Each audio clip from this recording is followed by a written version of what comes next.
The road we never expected. It was a chilly October evening when we decided to take a spontaneous road trip.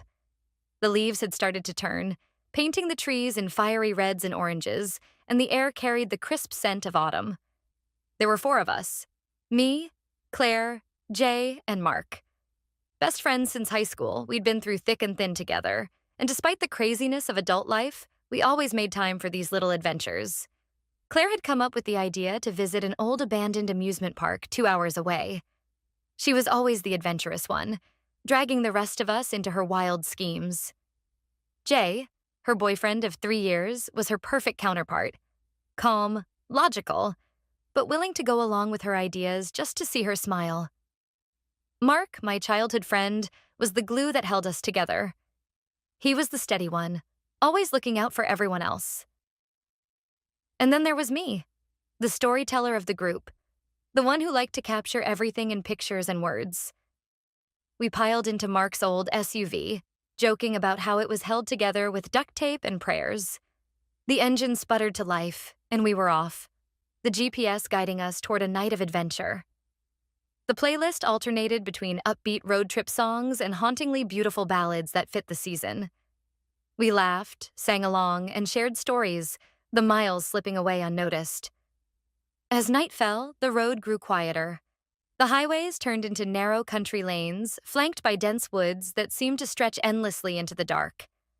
The excitement in the car dimmed slightly as the isolation sank in. We joked to keep the mood light, but there was an unspoken tension in the air.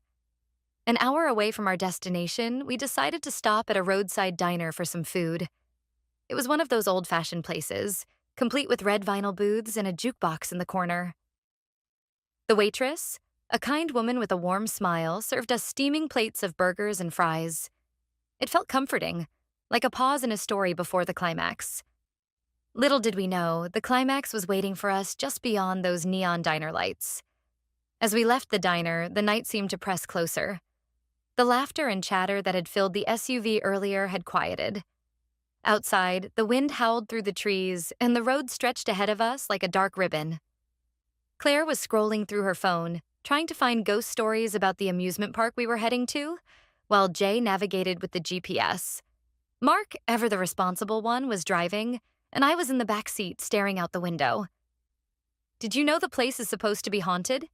Claire said, her voice light but with an edge of mischief. Jay groaned. "Here we go." "No, I'm serious. There's this story about a ride that collapsed in the 80s. A bunch of people died, and they say you can still hear screams at night." "Thanks for that, Claire," Mark muttered, his hands tightening on the wheel. That's exactly what I needed to hear while driving us into the middle of nowhere. We all laughed, though the tension was palpable. Outside, the woods grew thicker, the trees looming like silent sentinels. The road became uneven, the cracks in the asphalt jarring us as Mark carefully navigated. The crash happened so fast that none of us had time to react. One moment, we were joking about haunted rides, and the next, a pair of glowing eyes appeared in the middle of the road. It was a deer, frozen in place, its body illuminated by our headlights. Mark swerved instinctively, and the SUV skidded. The tires screamed against the pavement as the car spun, and for a brief second, everything seemed to move in slow motion. I remember the sound of metal crunching, the jolt as we hit something. A tree, maybe. And then the suffocating silence that followed. When I opened my eyes, the car was tilted on its side. The windshield was shattered, and the air was thick with the smell of gasoline and burnt rubber. "Is everyone okay?" Mark's voice was shaky, but he was alert. Jay groaned, holding his arm. There was blood trickling down his forehead, but he nodded.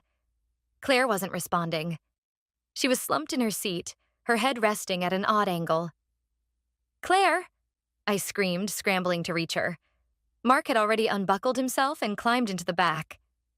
He gently tilted Claire's head, checking her pulse. "She's breathing," he said, relief flooding his voice. "We need to get help." I fumbled for my phone, my hands shaking so badly that I could barely unlock the screen. There was no signal. Of course there wasn't. We were in the middle of nowhere. Mark managed to pull Claire out of the wreckage while Jay and I stumbled after him. The SUV was totaled, leaning against a tree with steam hissing from the hood. Claire was unconscious, her breathing shallow. Jay's arm was definitely broken, and Mark had a nasty gash on his leg. I had a few scrapes, but adrenaline was keeping me upright. "We need to get to the hospital," Mark said, his voice firm despite the panic in his eyes. "Help me get her in the back." By some miracle, a pickup truck came down the road not long after. The driver, an older man with a grizzled beard and kind eyes, didn't ask many questions. He helped us load Claire into his truck and told us the nearest hospital was 30 minutes away. The drive felt like an eternity. Claire's breathing grew more labored, each shallow inhale like a dagger in my chest.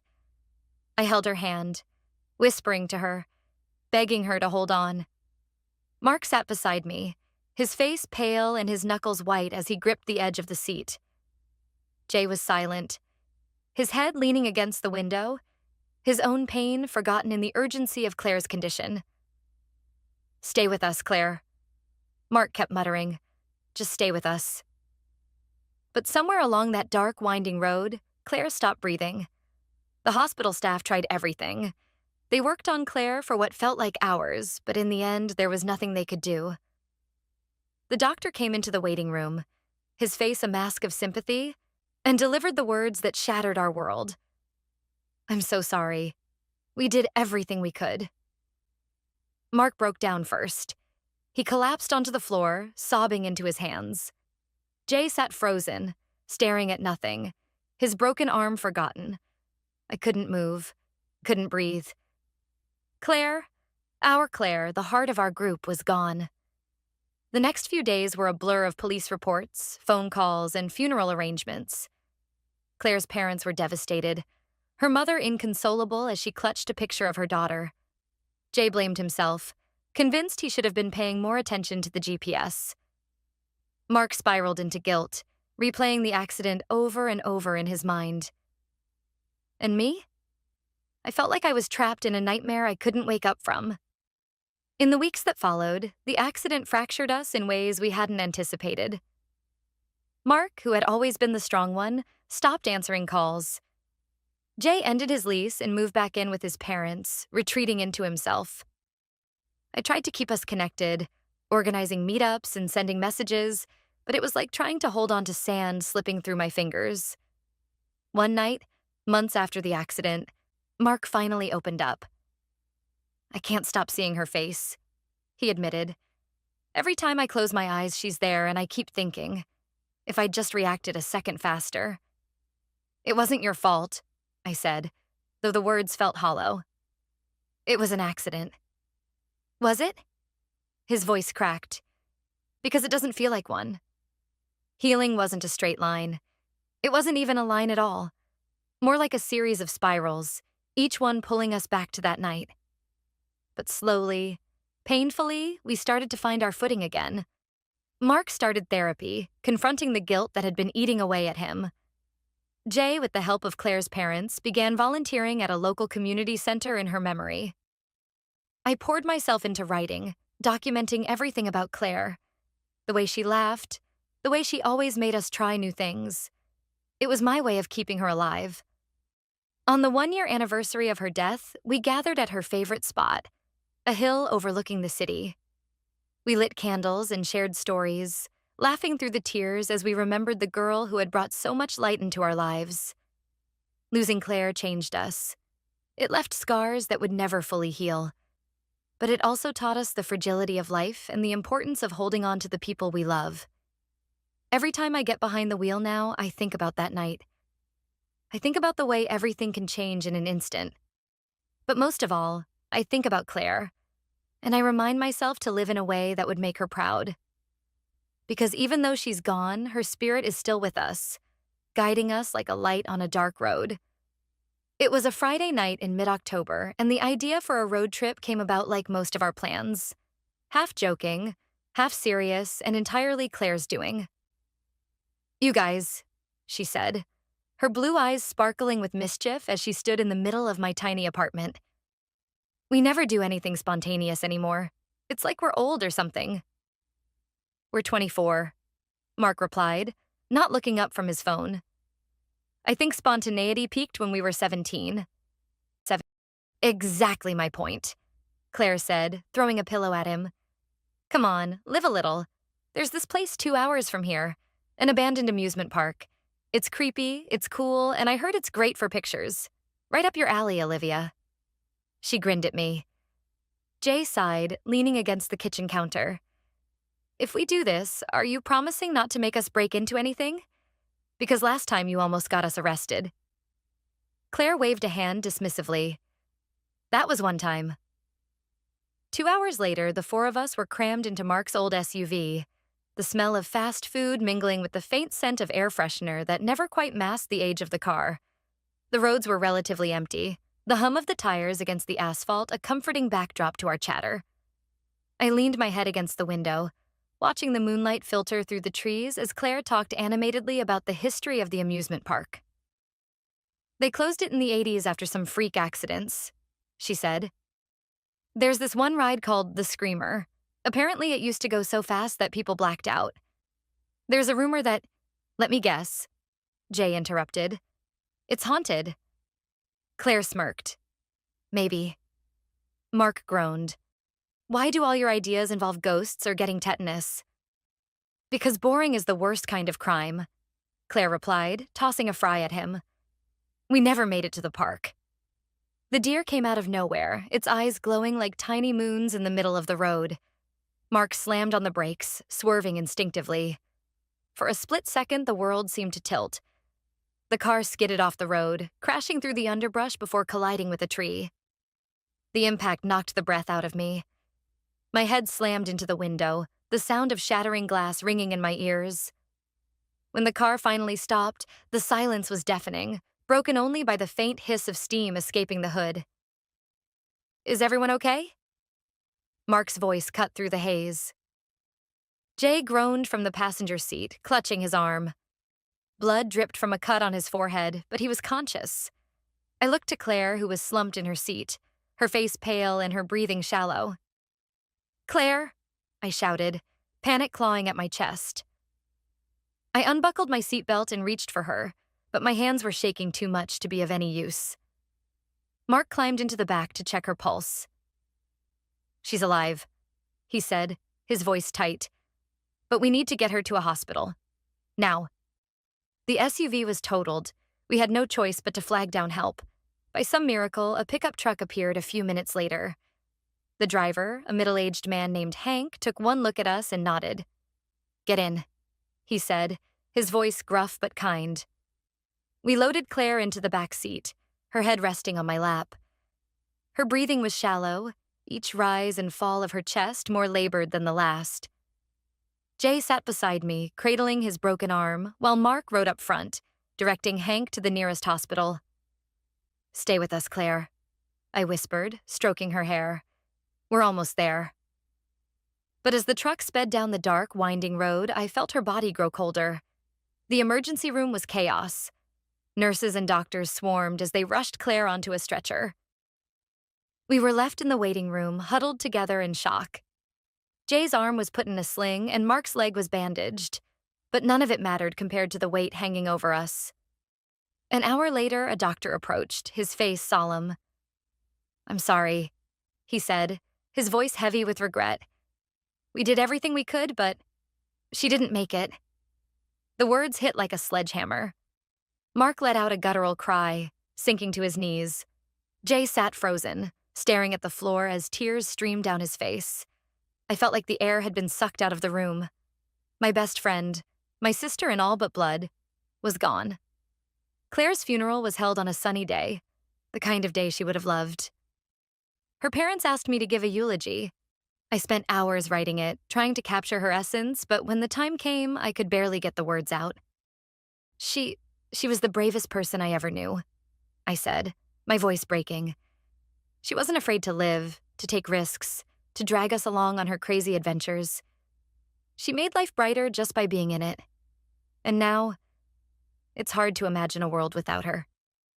The weeks that followed were a blur. Mark blamed himself, replaying the accident in his head. Jay withdrew completely, refusing to talk to anyone. And me? I tried to keep us together, but the cracks in our friendship were too deep. One night, Mark showed up at my apartment, his eyes bloodshot. "I can't stop seeing her," he said, his voice raw. "Every time I close my eyes, she's there. And I keep thinking, if I had just braked a second earlier." "It wasn't your fault," I said, though the words felt meaningless. It took months for any of us to start healing. Mark started therapy, slowly working through his guilt. Jay began volunteering at a local youth center in Claire's memory. I started writing, journals filled with memories of Claire, stories of her adventures, and letters I wished I could send her. On the 1-year anniversary of her death, we met at her favorite spot, a hill overlooking the city. We lit candles and shared stories, laughing through the tears. For the first time in months, it felt like she was with us again. Claire's death changed us forever. It taught us the fragility of life, the importance of holding on to the people we love, and the strength it takes to move forward. Even now, years later, I carry her memory with me. Every time I take a risk, every time I laugh too loud or chase a dream, I feel her spirit beside me, urging me to live fully. Because that's what she would have wanted. Life didn't return to normal after Claire's death. It just shifted into something unrecognizable. Grief doesn't announce itself like a storm. It seeps into the cracks, quiet and relentless, turning the mundane into a battlefield. For weeks, my apartment was eerily silent. Claire's absence was loudest in the spaces she used to fill.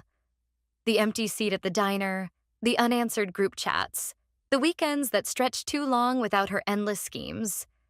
Mark, Jay, and I tried to reconnect, but every conversation circled back to the accident, a gaping wound none of us knew how to close. Mark stopped driving altogether. The SUV sat in his parents' driveway, its crumpled frame a stark reminder of that night. He couldn't bring himself to sell it or even look at it. "It feels like letting her go," he admitted once, his voice barely above a whisper. Jay's silence was worse. He stopped coming to our meetups, stopped replying to texts. The guilt had taken root in him, festering in ways we couldn't reach. Claire had been his partner, his anchor, and without her, he seemed lost at sea. 2 months after the funeral, Mark showed up at my apartment unannounced. His face was gaunt, his clothes rumpled. "I can't do this anymore," he said as he sank onto my couch. I made tea, even though neither of us drank it. "Talk to me," I said, sitting beside him. He stared at the floor. "It's my fault she's dead. I was the one driving. I swerved too hard. If I'd just—" "No," I interrupted, gripping his hand. "Don't do this to yourself. There was a deer in the road, Mark. You did the best you could." "But it wasn't enough," he said, his voice cracking. "She's gone, Liv, and nothing I do will ever bring her back." We sat in silence for a long time. Finally, I said, "You're right, she's gone. But Claire wouldn't want you to destroy yourself over this. You were her rock, Mark, the one who always kept us safe. She'd hate to see you like this." It was the first time I saw him cry, his shoulders shaking as he finally let himself grieve. While Mark slowly began to confront his pain, Jay withdrew further. He quit his job and moved back in with his parents. When I finally tracked him down, it took an hour of coaxing before he let me in. His room was dimly lit, the curtains drawn. On his desk was a framed photo of him and Claire, taken during a trip to the beach the summer before. He was smiling, holding her close as she laughed at something just out of frame. "I should have been the one driving," he said, his voice hollow. "Maybe then—" "No," I said firmly. "You don't get to do this, Jay. You don't get to rewrite history. You loved her. You did everything you could for her." "I wasn't there for her when it mattered," he whispered. "She died, Liv. She died because we were chasing some stupid thrill. That wasn't your fault. That was Claire's spirit. She lived for those moments, and she wouldn't want you to waste the life you still have." It wasn't a single moment that changed things, but a series of small, deliberate steps. Mark started seeing a therapist, someone who helped him untangle the knots of guilt he carried. Jay found solace in volunteering. working with kids at a community center. Claire always believed in helping people, he told me one day. This, this feels like a way to honor her. As for me, I began writing, a journal filled with memories of Claire. I wrote about her fearless laugh, the way she always wore mismatched socks, the countless times she pulled us out of our comfort zones. I wrote letters to her, telling her about the world she'd left behind, about how much we missed her. On the first anniversary of Claire's death, we decided to honor her memory. The three of us drove to her favorite spot, a hill overlooking the city where she used to bring us for stargazing. It was the first time we'd all been together in months. We brought candles, photos, and a bottle of Claire's favorite wine. Sitting under the stars, we shared stories, laughing and crying as we remembered her. Mark held up his glass. To Claire, he said, for teaching us how to live. To Claire, Jay and I echoed, our voices trembling. Life didn't go back to the way it was before. It couldn't. But it found a new rhythm, one that carried Claire's memory with us. Mark started driving again, slowly reclaiming the freedom he'd lost. Jay went back to school, studying social work to help others the way he wished he could have helped Claire. And me? I published a book, a collection of essays and poems inspired by her. We weren't the same people we'd been before the accident, but we weren't broken anymore. We were stronger, more aware of life's fragility, and more determined to live fully. Sometimes, late at night, I still hear Claire's voice, teasing me about being too cautious or urging me to take a leap of faith. And in those moments, I smile, because I know she's still with me. In the risks I take, the adventures I embrace, and the love I carry for the people around me. Life goes on, but so does her legacy. And as long as we remember her, Claire will never truly be gone.